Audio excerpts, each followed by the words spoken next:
जय Hind friends, math is fun with GR में आपका बहुत स्वागत है। आज मैं आपको लेकर आया हूँ कक्षा 10वीं अध्याय 16 आंकड़ों का विश्लेषण, सांख्यिकी से संबंधित कुछ मुख्य बातें, जिसमें हम आज पढ़ते हैं बहुलक। तो ये बहुलक होता क्या है, इसको बोला जाता है मोड। ये बहुलक होता क्या है, तो इसको हम परिभाषित करने के लिए बहुत सामान्य तरीके से हम देख सकते हैं कि किसी दिए गए प्रेक्षण में, किसी दिए गए प्रेक्षण में जिस संख्या का मान सर्वाधिक होता है या सबसे अधिक होता है, सबसे अधिक होता है, बहुलक कहलाता है, बहुलक कहलाता है। और यदि इसका पहला परिभाषा, दूसरा परिभाषा आपको मैं कहूँ यदि, तो ये भी बहुत आसान है। यदि किसी समूह में या किसी श्रृंखला में, यदि मैं बोल दूं किसी श्रृंखला में जो संख्या सर्वाधिक बार आता है, उस मान को ही बहुलक कहते हैं।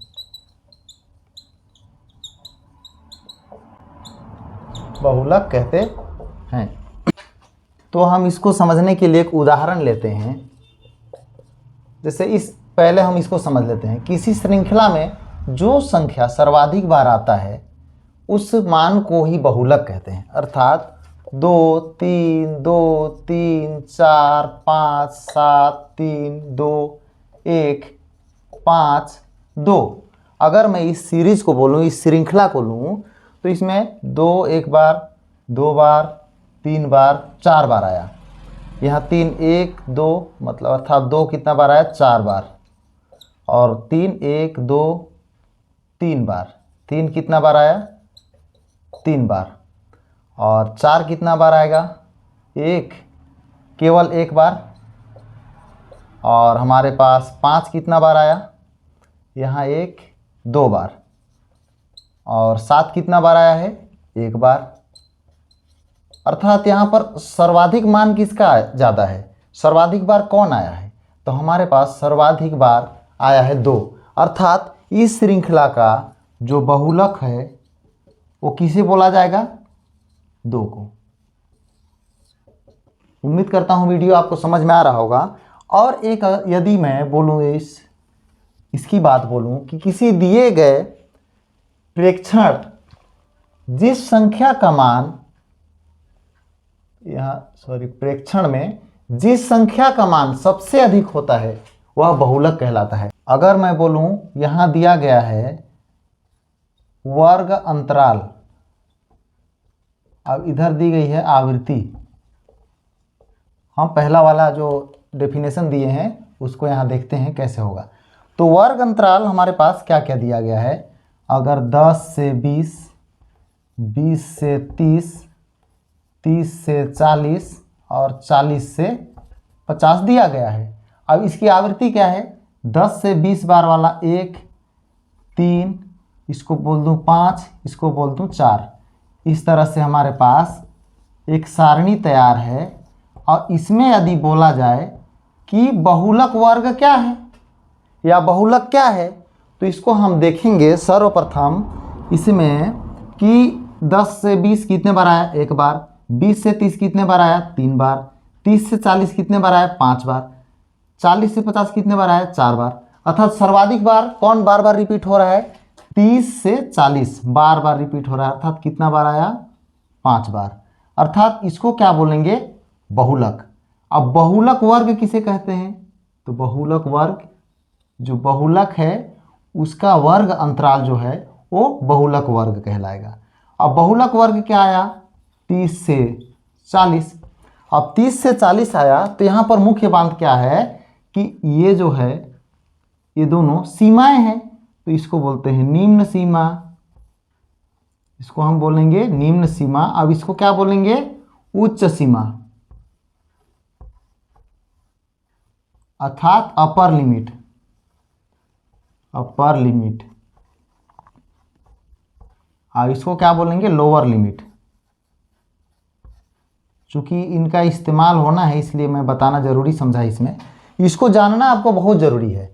अब इसको हम जब भी इसको हल करेंगे बहुलक की फॉर्मूला में तो इसको बोलेंगे F1। अब बहुलक वर्ग की ठीक पहले की आवृत्ति या बहुलक वर्ग के ठीक पहले का जो आवृत्ति है उसको बोलेंगे F0। और बहुलक वर्ग के ठीक बाद की जो हमारे पास वैल्यू है बारंबारता उसको क्या बोलेंगे? F2। अब मुख्य बात हम लोग इतना समझे। और एक यह है कि इसमें देखेंगे कि इसका वर्ग का जो इसकी हाइट कितनी है, लोअर लिमिट कितनी है। यहाँ अगर मैं इसको 30 से 40 बोलूँ तो लोअर लिमिट कितनी है? 30। और अपर लिमिट कितनी है? 40। अब इसका अंतराल कितना है? तो 40 से 30 के बीच में कितने का अंतराल है हमारे पास? 10 का। तो ये हो जाएगा H का मान। तो स्टूडेंट्स हम बहुलक की बात कर रहे थे। तो बहुलक मोड बराबर होता है L प्लस कोष्टक में F1 माइनस F0 बटे में 2F1 minus F0 minus F2 into में हो जाएगा हमारे पास H। तो इसको हम बहुत ही आसान तरीके से लिख सकते हैं। जैसे देखिए यहाँ लोअर लिमिट को लिखे, उसके बाद प्लस लगाए, F1 में कितना घटा दिए? F0। उसके बाद नीचे में कैसे लिखना है? F1 जो दिख रहा होगा इसी में 2 का गुणा कर देना है, ये माइनस माइनस लिख लेना है, F0 को भी लिख लेना है और एक एक्स्ट्रा इसमें माइनस हो जाएगा F2। तो इसको ध्यान में रखिए कि F1 में F0 को घटा दिए और उसी को सेम नीचे लिखे, बस F1 में 2 का गुणा कर दिए और नीचे में F2। अब इनका जो कोड है जैसे L है, F1 है, F0 है, इसको अब हम विस्तार से चर्चा करते हैं। तो यहाँ L बराबर होगा लोअर लिमिट अर्थात बहुलक वर्ग की निम्न सीमा। अब इसको समझने के लिए मैं लेता हूं वर्गांतर। यहां ले लेता हूं 10 से 20, 20 से 30, 30 से 40 और 40 से 50, ताकि इसको हम बहुत आसानी से समझ पाएंगे। इधर दी गई है आवृत्ति। आवृत्ति क्या है? आवृत्ति हम ले लेते हैं इसको 10, इसको ले लेते हैं 20, इसको ले लेते हैं 30 और इसको ले लेते हैं 5। तो इस तरह की हमारे पास एक सारणी है। तो इसकी मदद से हम इसको बहुत ही आसानी से समझते हैं। तो यहाँ हम देख रहे हैं L अर्थात यहाँ बहुलक में मैं बताया अभी कि जिसकी वैल्यू ज़्यादा होगी यहाँ पर आवृत्ति, वो ये वाला जो वर्ग होगा इसको बोलेंगे बहुलक वर्ग। और बहुलक वर्ग में हमारे पास क्या आया? 30 से 40। तो इसका जो निम्न सीमा है अर्थात 30 से 40 है, तो ये है निम्न सीमा। निम्न सीमा और ये है उच्च सीमा। उच्च सीमा। अब देखिए निम्न सीमा को लोअर लिमिट बोला जाता है और उच्च सीमा को अपर लिमिट। तो उस हिसाब से निम्न सीमा हमारे पास L अर्थात बहुलक वर्ग की निम्न सीमा। उसके बाद देखते हैं F1। F1 अब F1 होता क्या है? F1 अर्थात बहुलक वर्ग की बारंबारता। बहुलक वर्ग की बारंबारता। अब हमारे पास आता है F0। तो F0 बराबर बहुलक वर्ग के ठीक पहले की बारंबारता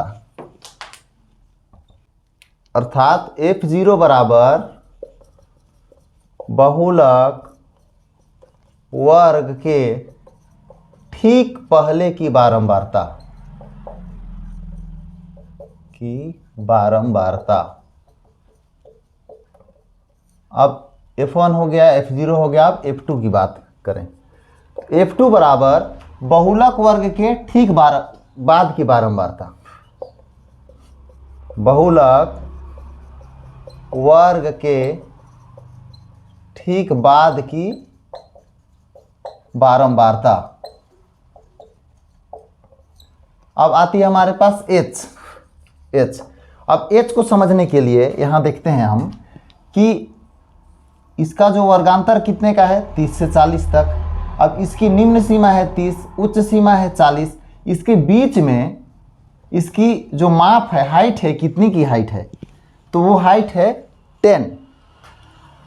30 में से 40 के अंतराल में कितना है, 10, अर्थात इसको बोलेंगे बहुलक वर्ग की माप।